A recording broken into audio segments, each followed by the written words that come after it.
Bolehkah minta tolong untuk yang di sini belum keluar?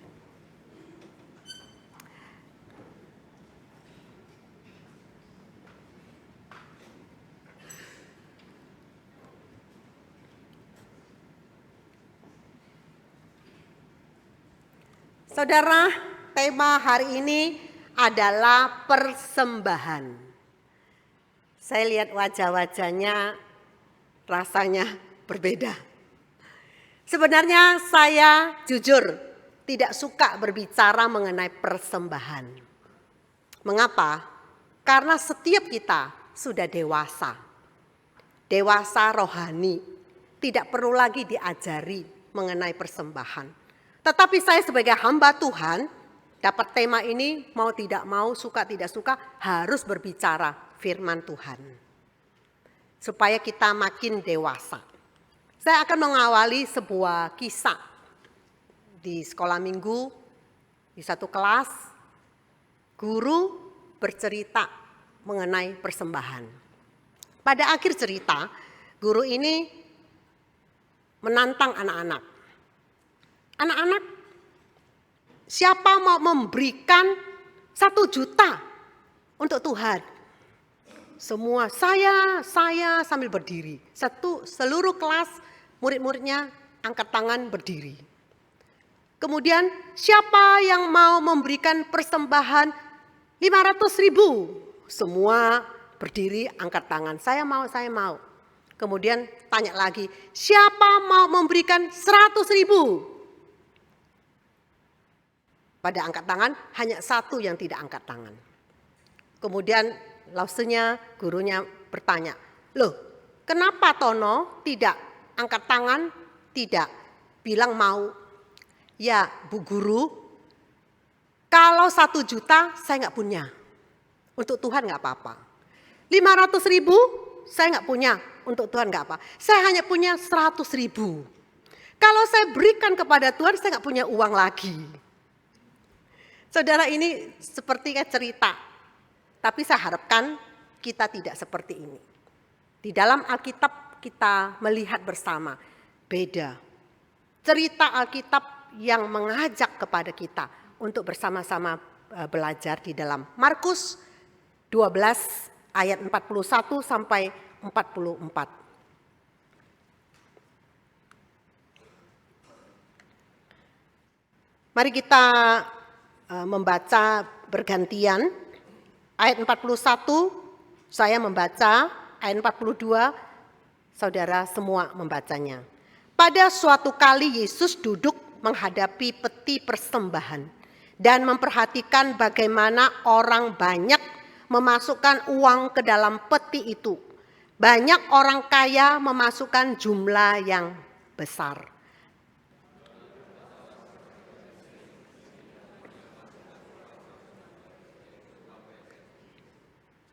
Yesus memanggil murid-muridnya dan berkata kepada mereka, sesungguhnya aku berkata kepadamu, janda miskin ini memberi lebih banyak daripada semua orang yang memasukkan uang ke dalam peti persembahan.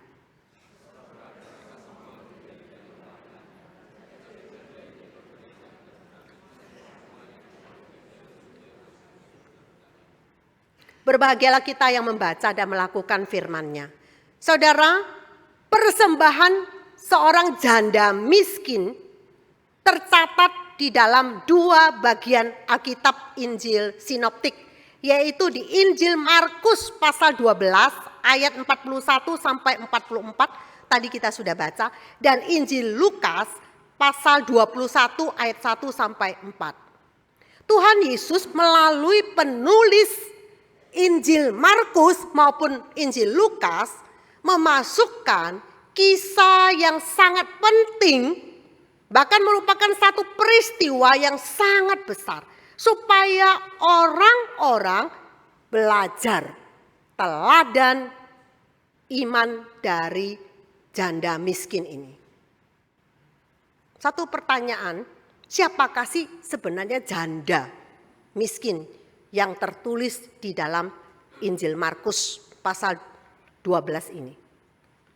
Di dalam Alkitab tidak disebut namanya. supaya kita nggak niru. Karena banyak orang suka niru nama, betul nggak? Namanya misalnya Lydia, semua anaknya pakai nama Lydia. Maria, semua pakai nama Maria. Nama tidak penting. Tetapi yang penting adalah teladan iman dari janda miskin ini. Di dalam Alkitab hanya ditulis, dikasih keterangan janda miskin. Kenapa disebut janda miskin? Kaya dan miskin di dalam Alkitab itu hal yang biasa. Bahkan Alkitab terang-terangan menyebut orang kaya dan orang miskin. Orang kaya dan Lazarus si miskin. Tuan tanah dan pekerja di ladang. Tuhan Yesus dalam pengajarannya jelas, perumpamaan juga disebutkan mengenai orang kaya dan miskin. Karena apa? Karena sudah biasa dalam satu masyarakat tatanan, di mana ketika dalam jangka tertentu atau jangka panjang, itu akan muncul kepemilikan orang yang punya banyak, orang yang punya sedikit. Itu is okay, sudah biasa yang dimaksud di dalam Alkitab. Tetapi kita melihat khususnya Markus memasukkan janda miskin supaya kita tahu dan memang benar-benar miskin. Kita melihat kondisi dari janda ini. Karena Palestina, khususnya budaya Palestina, kalau saudara senang belajar sejarah, di situ kita bisa melihat kelompok janda maupun anak yatim itu termasuk kelompok yang sangat rendah dan dijadikan target penindasan sosial. Bisa kita lihat di dalam, kalau saudara melihat di Injil Markus pasal 12 ayat yang sebelumnya itu, di situ Tuhan Yesus kan memaparkan melalui Injil Markus ahli-ahli Taurat, mereka pakai jubah yang indah-indah, kemudian memamerkan, lalu di ayat 42 orang-orang ahli Taurat menelan rumah janda. Sehingga tidak mengherankan kelompok janda ini selalu menjadikan penindasan. Dan kondisi seperti itu kita bisa bayangkan dia mengalami penderitaan yang sangat amat lengkap. Bayangkan seorang janda tidak punya suami. Karena suaminya sudah meninggal, waktu suaminya hidup yang bertanggung jawab memelihara keluarga adalah suami. Tetapi setelah suaminya meninggal, apa yang terjadi? Dia harus berjuang sendiri. Kemudian dia hidup sendiri. Bahkan dia tidak punya teman untuk curhat, tidak punya komunitas. Bahkan disebut dia miskin. Bayangkan satu penderitaan yang lengkap. Tetapi di Alkitab mencatat persembahan janda miskin ini. Kalau kita melihat persembahan janda ini, dia memberikan 2 uang tembaga, yaitu uang receh terkecil. Kalau terjemahan LAI yang baru. Kalau LAI yang lama itu masih menggunakan peser dan dinar. Tapi dalam terjemahan LAI yang baru itu 2 uang tembaga, berarti uang logam. Saudara, kalau kita melihat kaitkan di kita, uang receh yang terkecil berapa rupiah? Berapa saudara? Berapa? Wah, berarti saudara nggak punya uang receh. Sudah lupa uang recehnya. Berapa sih? Iya, 100 rupiah. 100 rupiah bisa beli apa? Es campur? Gak iso, betul. Bisa beli apa sih? Gak bisa apa-apa kan? Bahkan saya pernah loh, dulu itu pengemis di jalan, minta uang. Saya kasih 100. Dia lihat loh, 100 dilempar kembali. Gak mau. Pengemis saja aja bisa tahu membedakan. Uang receh 100 itu gimana? Enggak mungkin bisa beli apapun. Saudara, kita bisa melihat, tapi bagi Tuhan itu berbeda. Kenapa dia bisa dapat seperti itu? Kita hitung-hitung ya, coba. Matematika kita berjalan. 1 hari kerja itu sama dengan 1 dinar. Saudara kalau baca di Matius 20 ayat 2. Orang yang bekerja dalam 1 hari dapat 1 dinar. 1 dinar nilainya kurang lebih anggap aja 750 uang sekarang. Kita tahu kalau 1 bulan UMR kita ini di sini ada berapa? Anggap aja 4,5 juta. Berarti 1 hari berapa? 150.000. 150.000 dibagi 700 rupiah dapatnya berapa? 200. 200 per hari dan dia memberikan kepada Tuhan. 200 berarti kalau kita kaitkan 2 uang logam yang terkecil. Tapi pertanyaannya adalah, janda miskin ini dari mana dapat uang? Bukankah suaminya sudah mati, dia hidup sendiri, dapat dari mana? Kita lihat di Alkitab, kita ingat Perjanjian Lama, karena patokan kita ini kan harus lihat janda di dalam Perjanjian Lama. Ingat tokoh Rut dan Naomi, mereka janda. Dalam Rut pasal 2 ayat 2. Rut perempuan Moab itu berkata kepada Naomi, izinkanlah aku pergi ke ladang memungut bulir-bulir jelai di belakang orang yang bermurah hati kepadaku.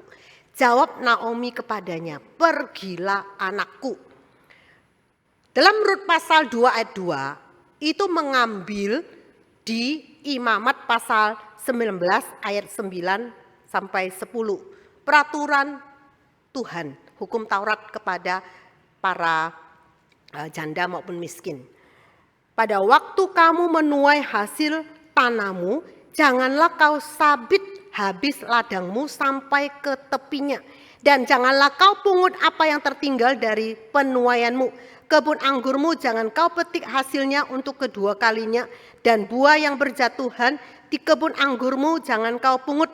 Tetapi semuanya itu harus kau tinggalkan bagi orang miskin dan pendatang. Akulah Tuhan Allahmu. Tuhan memberikan perintah kepada tuan tanah, juga kepada janda-janda, orang-orang miskin. Dia dapat uang dari 2 cara. 1, yaitu mengambil sisa-sisa orang yang panen. Ketika musim panen, biasanya tuan tanah menyuruh para pekerja untuk mengambil. Hanya boleh mengambil sekali. Ketika mengambil masih ada sisa-sisa. Nah, sisa-sisa ini tidak boleh diambil, harus ditinggal. Supaya para janda, orang-orang miskin, pendatang bisa mengambil. Nah, salah satunya adalah Rut mengambil sisa-sisa itu. Setelah sisa-sisa bulir gandum diambil, lalu dijual. Hasilnya uang. Uang dipakai untuk kehidupan sehari-hari. Kemudian cara kedua, dia bekerja. Bekerja sebagai upahan di satu ladang. Kalau zaman sekarang bekerjanya mungkin bekerja jadi warnen, bekerja jadi pegawai, bekerja jadi apapun, itu seperti itu. Jadi dia bekerja dan mendapatkan upah. Nah, janda ini bekerja mendapat upah 1 dinar. Dan di situ Alkitab berkata 1 dinar dia berikan kepada Tuhan. Apa yang kita pelajari? Yaitu tindakan iman yang luar biasa bagi janda miskin ini. Kita melihat 2 tindakan iman yang Tuhan ingin kita belajar dari janda ini. Yang pertama, janda miskin memberikan seluruhnya 100% untuk Tuhan, yaitu seluruh nafkahnya di ayat 44. Saudara, kalau kita melihat janda ini tidak memberikan 10% atau sebagian, tapi seluruh yang dia miliki dia berikan. Kalau kita logika, pikiran kita duniawi, berarti istilahnya janda ini nggak berpikir ya. Dia mau makan apa? Bagaimana hidupnya? Dia memberikan semuanya.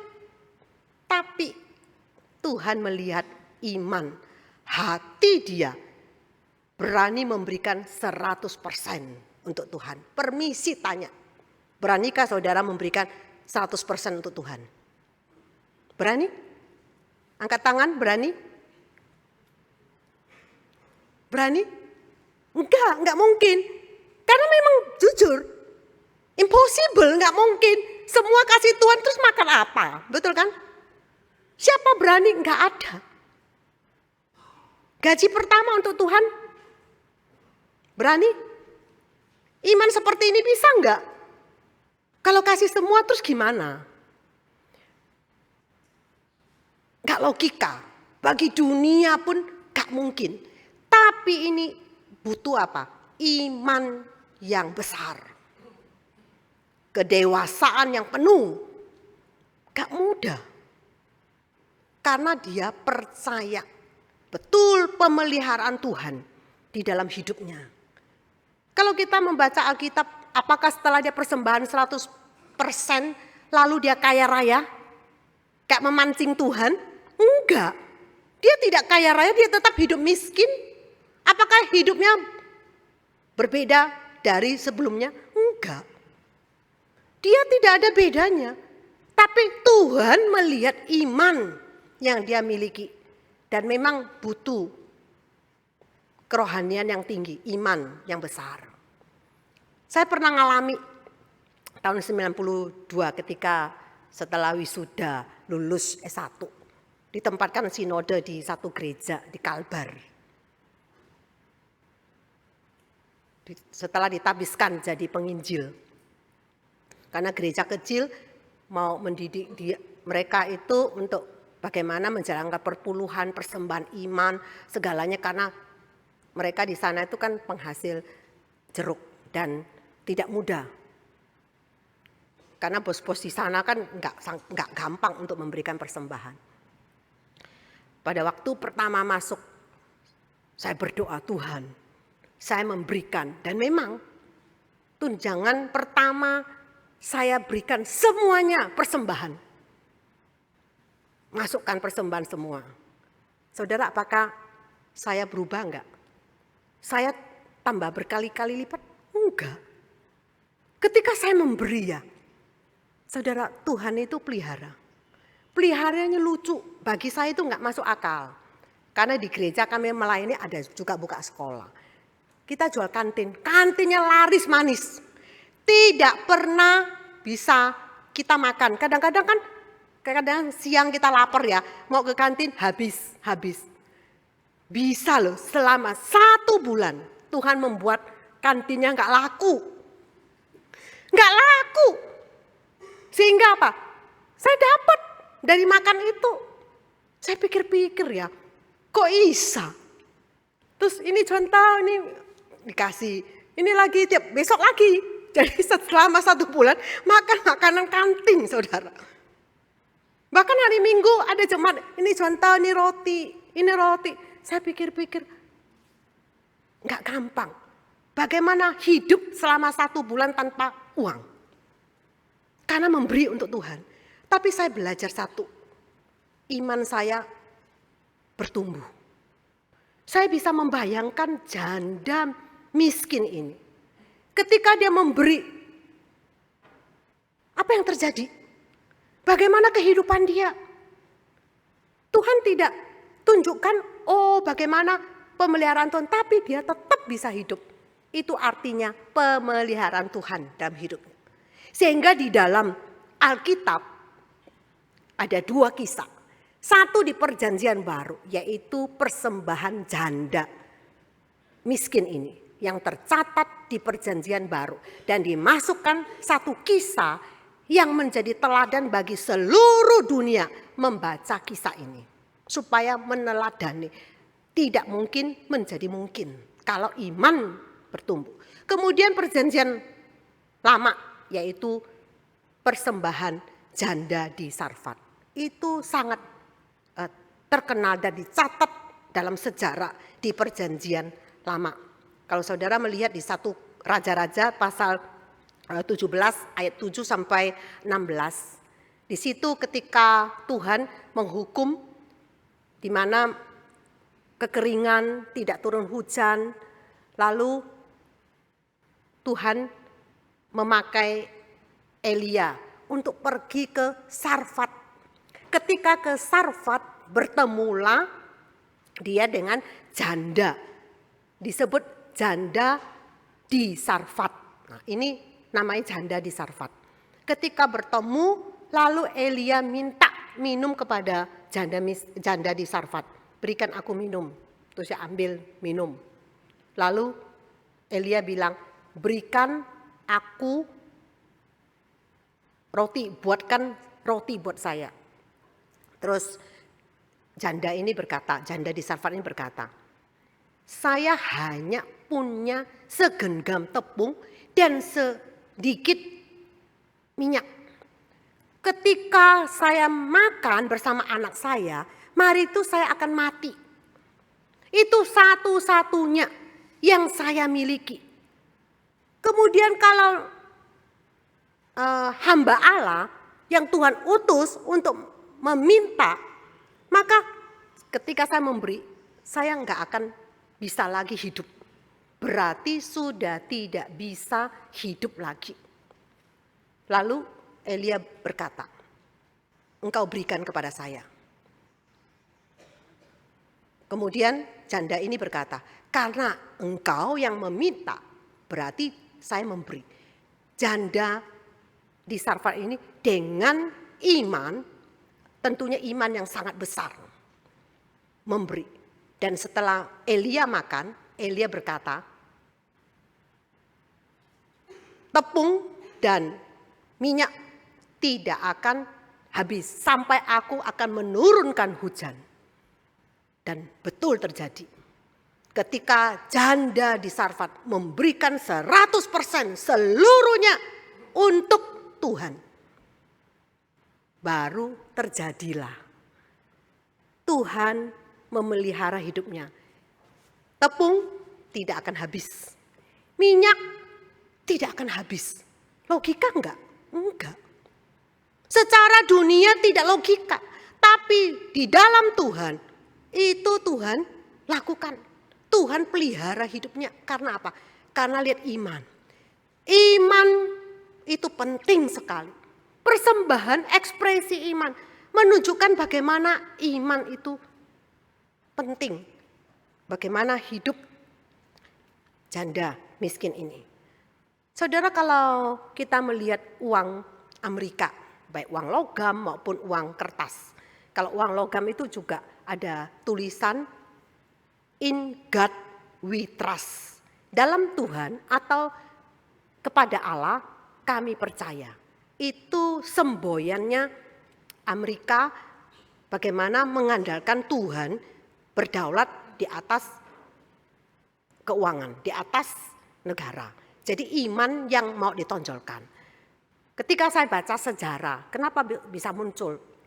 Saya coba membaca sejarah bahwa tahun 1800 perang saudara, setelah perang saudara ada seorang pendeta Mark ngomong usul kepada Menteri Keuangan untuk memasukkan semboyan iman di dalam keuangan atau negara. Bagaimana mengandalkan Tuhan yang memimpin berdaulat, bertakhta di dalam hal ini. Lalu waktu itu masa pemerintahan Abraham Lincoln. Akhirnya melalui konferensi yaitu tahun 1864.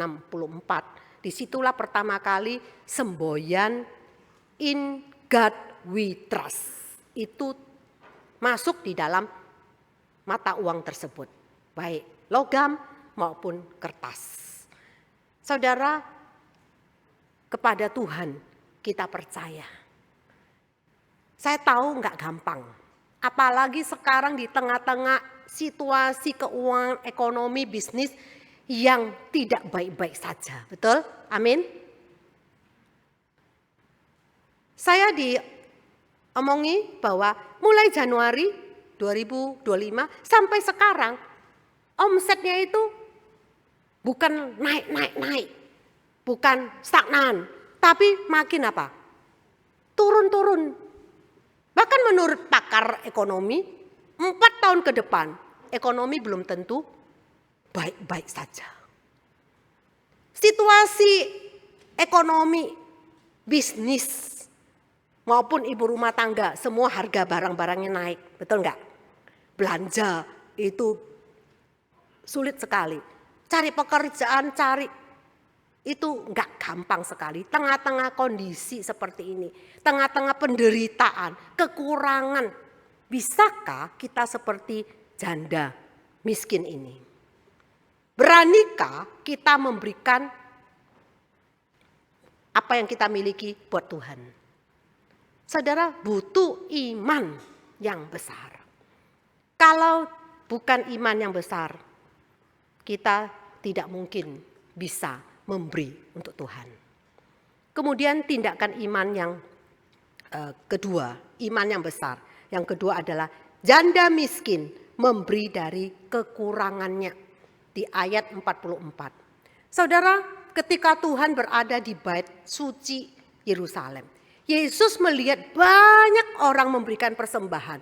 Orang kaya memberikan lebih menurut apa yang dia miliki. Dan orang memberi, dan Tuhan juga melihat janda miskin itu memberi. Tuhan tidak melarang, tidak menegur orang kaya memberi kelebihan. It's okay, karena memang dia punya lebih memberi, Tuhan tidak menegur. Dan Tuhan juga tidak menolak. Ketika Tuhan melihat orang janda miskin ini, dengan segala kekurangannya, dia memberikan dengan iman. Hati yang Tuhan lihat. Bagaimana dia memberikan seantero buat Tuhan. Saudara, biasanya kalau orang kekurangan, bayangkan, kita bisa bayangkan ya, janda miskin kekurangan tapi bisa memberi. Tidak logika.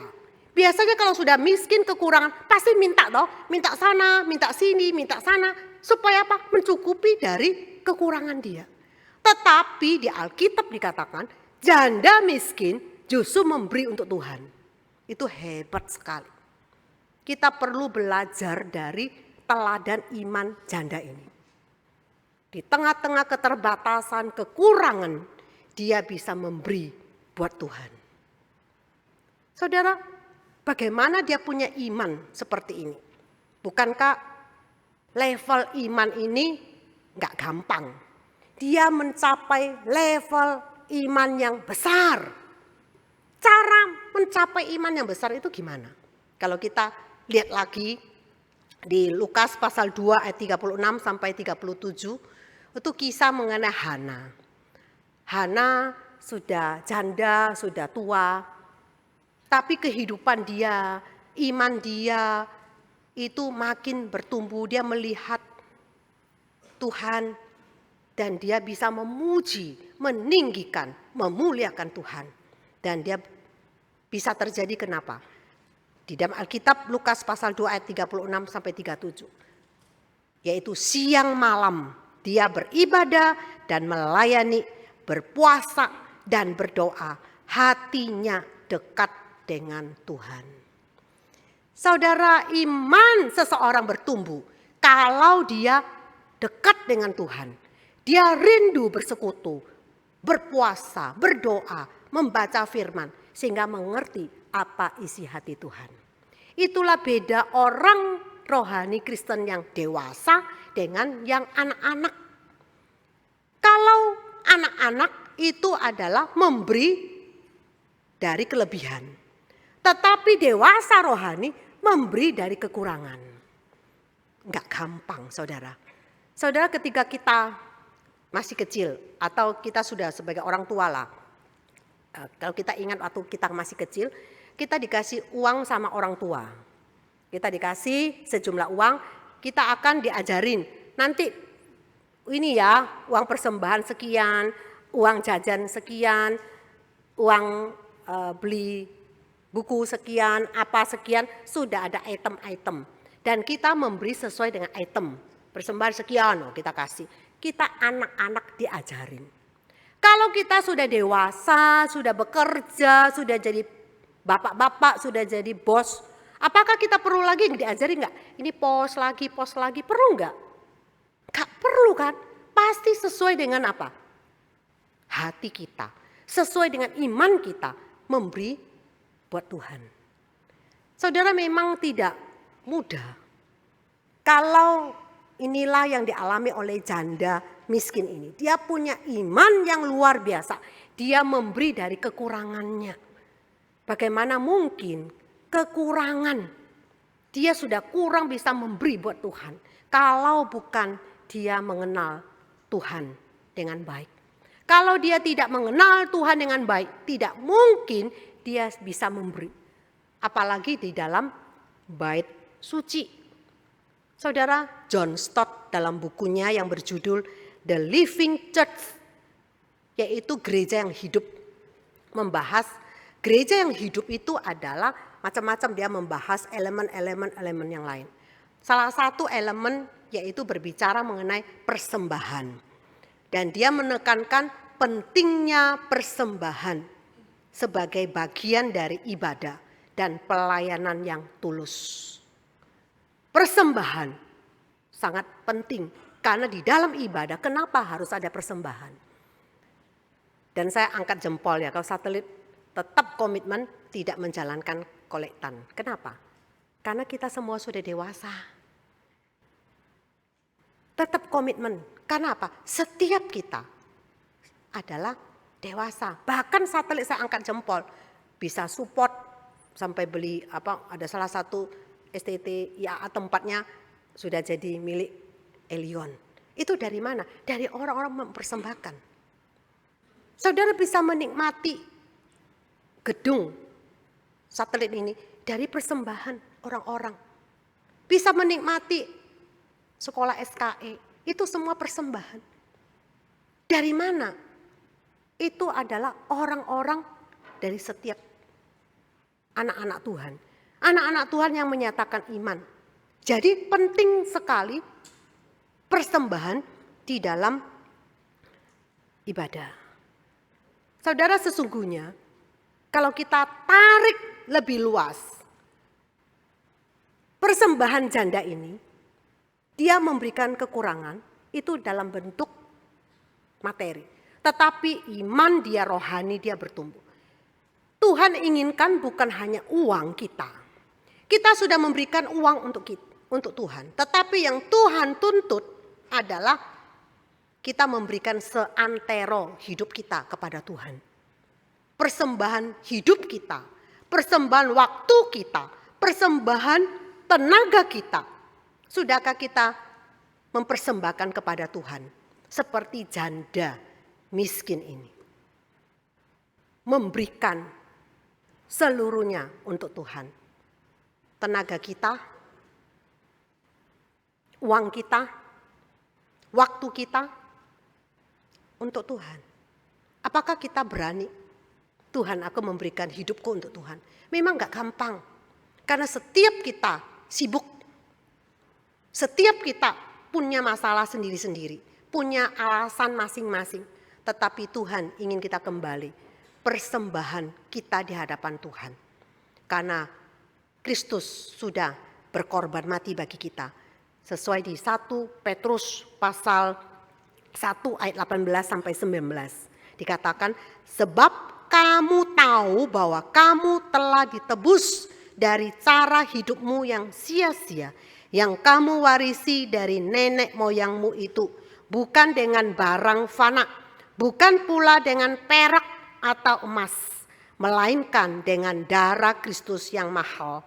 Yaitu darah Kristus yang sama seperti darah anak domba yang tak bercacat dan tak bercela.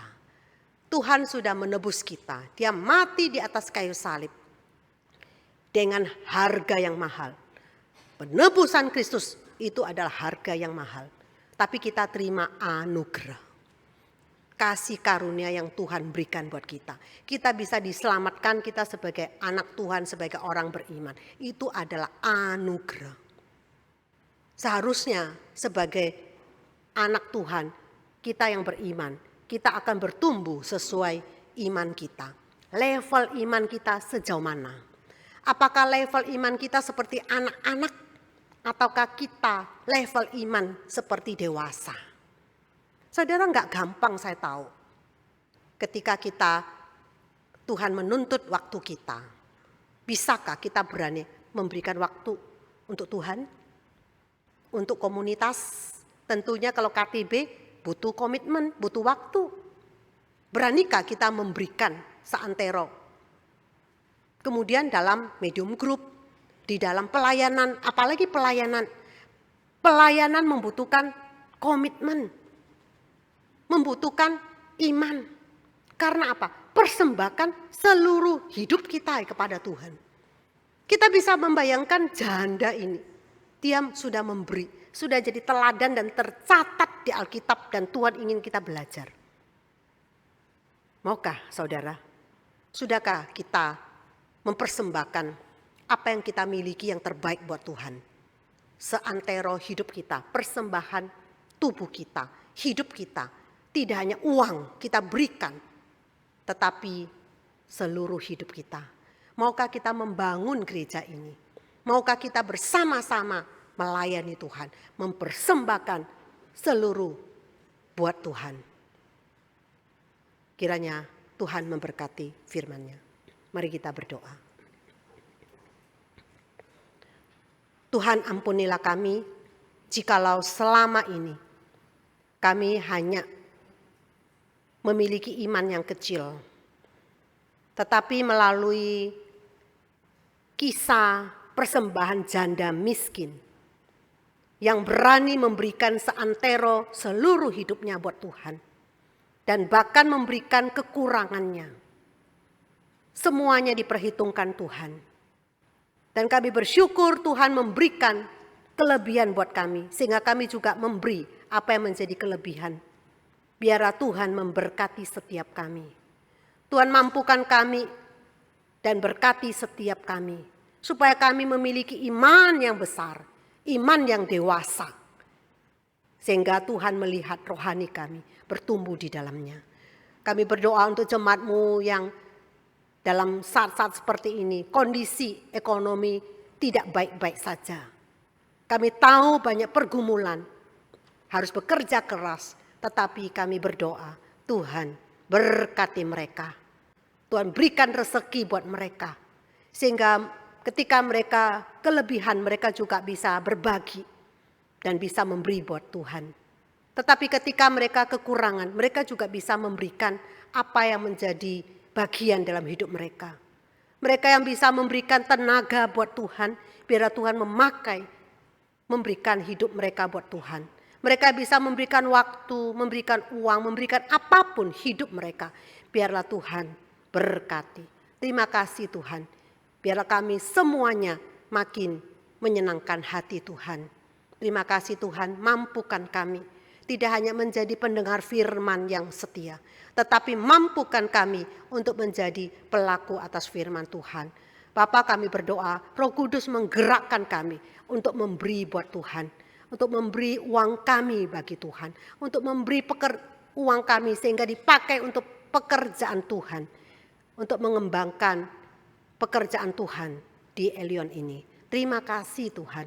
Inilah doa dan permohonan kami. Dalam nama Yesus kami berdoa. Amin. Mari kita bangkit berdoa.